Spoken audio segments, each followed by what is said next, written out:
Life ম্যাগাজিনের article প্রকাশের ১৭ বছর পর রন অবশেষে তুর্কিতে যাত্রা করলেন। তিনি যখন নৌকার মতো আকৃতির বস্তুটি দেখলেন, তখন দেখলেন এটি ঠিক যেমনটা ১৯৬০ সালে ছিল তেমনই আছে। আর তিনি জানতেন ভেতরে কি আছে তা জানতে হলে খননের অনুমতি নিতে হবে। তাই তিনি বাড়ি ফিরে এলেন এবং তার কয়েকজন বন্ধুকে নিয়ে ভূমিকম্পের জন্য প্রার্থনা করতে বললেন।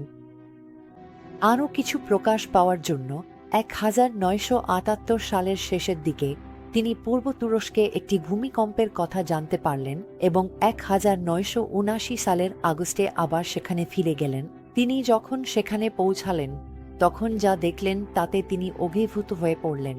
ভূমিকম্পে বস্তুটির চারপাশের মাটি নিচে নেমে গিয়েছিল এবং একটি বট ফাটল পুরো দৈর্ঘ্য জুড়ে ছড়িয়ে পড়েছিল।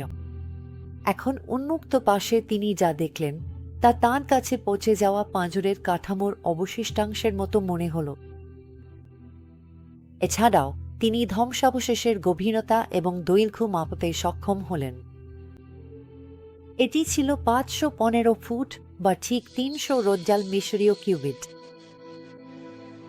এখন তিনি নিশ্চিত হয়েছিলেন, তিনি খুব সতর্কভাবে পৃষ্ঠটি খুঁজে দেখছিলেন, প্রমাণ খুঁজছিলেন যে এটি একটি জাহাজডুবি। ইনি যা দেখলেন আর বিশ্বাস ছিল সেগুলো ছিল একটি প্রাচীন জাহাজের পাথরে পরিণত কাঠামো যার ডেক ভেঙে পড়েছিল। তিনি এমন কিছু দেখলেন যা ডেকের জুইস্ট এবং ডেকের সাপোর্ট কাঠের মতো মনে হচ্ছিল। বিশেষভাবে আকর্ষণীয় ছিল এই বিষয়টি যে জাহাজটি একটি বড় চুনাপাথরের খণ্ডে গেঁথে আছে বলে মনে হচ্ছিল। ইনি সিদ্ধান্তে পৌঁছালেন এটি দেখায় যে জাহাজটি অন্য কোনো স্থান থেকে পাথরের ওপর স্লাইড করে এসে পড়েছিল।